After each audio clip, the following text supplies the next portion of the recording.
नमस्कार बच्चों, कैसे हैं।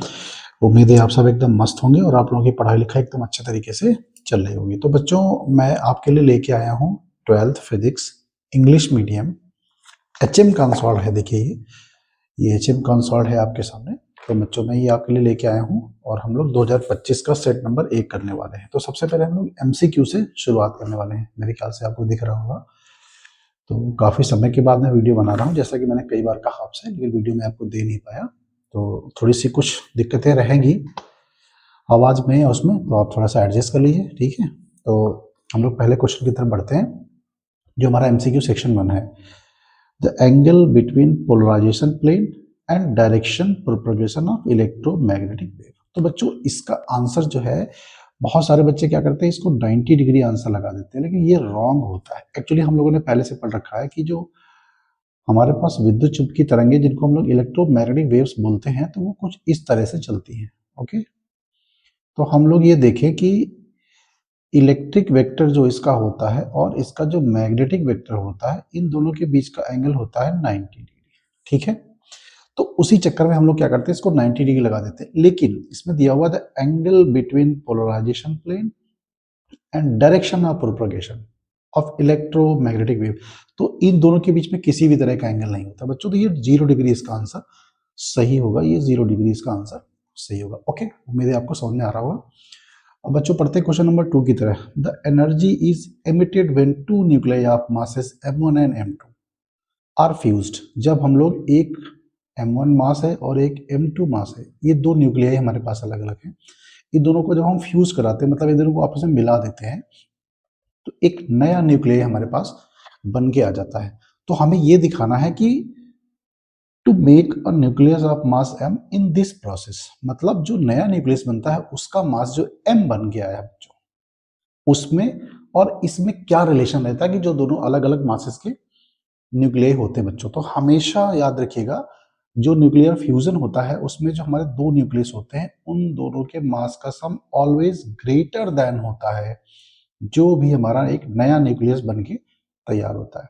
और जो मास डिफेक्ट आता है ना बच्चों, इन दोनों के मास में जो डिफरेंस आता है, वो होती है डेल्टा एम। ये बच्चों एनर्जी के फॉर्म में रिलीज हो जाता है। ओके, तो मेरे ख्याल से आपको दिख रहा होगा, इसका ऑप्शन नंबर सही है बच्चों, सेकंड वाला। इसका सेकंड ऑप्शन सही है, ठीक है।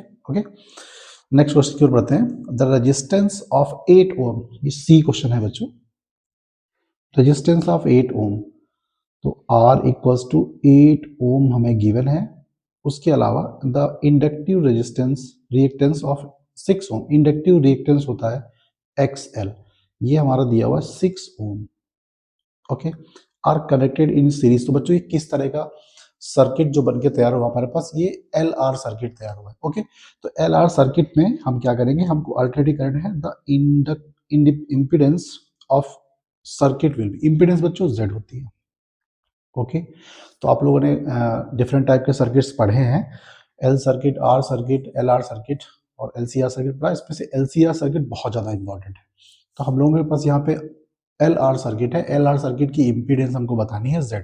तो बच्चों, Z का फॉर्मूला होता है √R² प्लस XL का होल स्क्वायर। ओके, तो ये R² रहेगा हमारा 8 का स्क्वायर और ये 6 स्क्वायर रहेगा। तो बच्चों, ये हो जाएगा 64 प्लस 36, तो बच्चों ये हो जाएगा 100 और ये इस तरह से आपका आंसर आता है 10 ओम। ओके, मेरे ख्याल से आपको समझ में आ रहा होगा। तो अब हम लोग बढ़ते हैं नेक्स्ट क्वेश्चन की ओर। देखिए, याद रखिएगा, आपके जो सिलेबस में बहुत सारी यूनिट्स हैं, जैसे इलेक्ट्रिक फ्लक्स है, ठीक है, और मैग्नेटिक फ्लक्स दिया हुआ है, म्यूचुअल इंडक्शन दिया हुआ है और सेल्फ इंडक्शन दिया हुआ है। इन सब की यूनिट्स बहुत इंपॉर्टेंट है आपके लिए, ठीक है। और आप लोगों ने एक पढ़ा होगा म्यू 0 एप्सिलॉन 0 ही है ना, ये दो परमिटिविटीज होती हैं, इन दोनों की जो यूनिट्स होती है बहुत इंपॉर्टेंट है। तो हम लोग नेक्स्ट क्वेश्चन की तरफ बढ़ते हैं, जो कि हमारा क्वेश्चन नंबर है डी।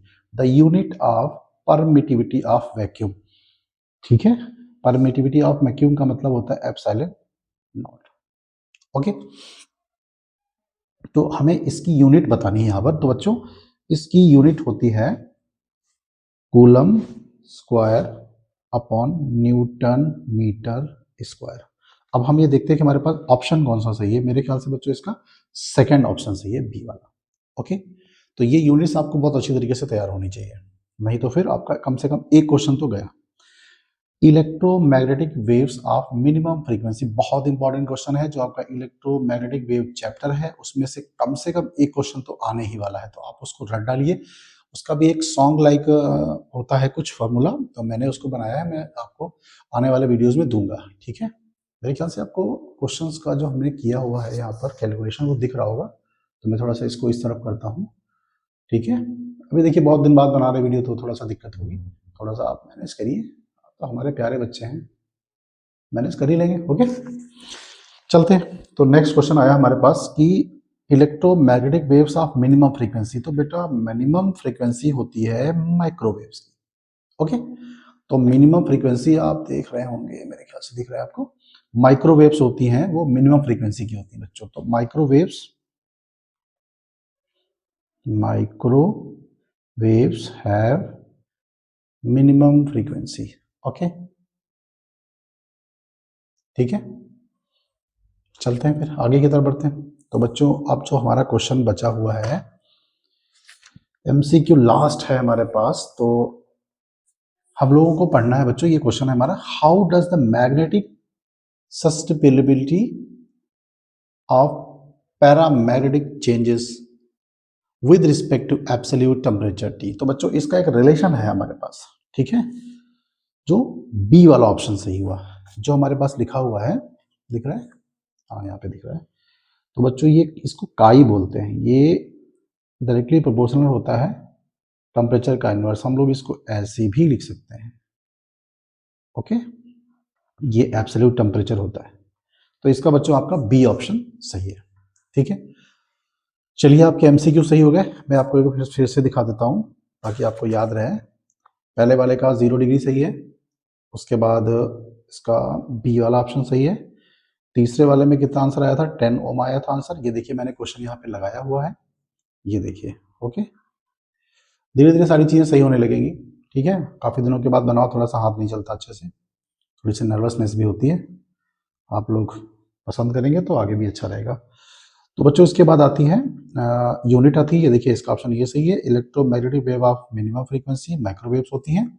और यहाँ पर जो हमारा आंसर इसका बनता है एमसीक्यू का लास्ट वाला एमसीक्यू है, how does the magnetic susceptibility paramagnetic changes with respect to absolute temperature, this is a B answer is right।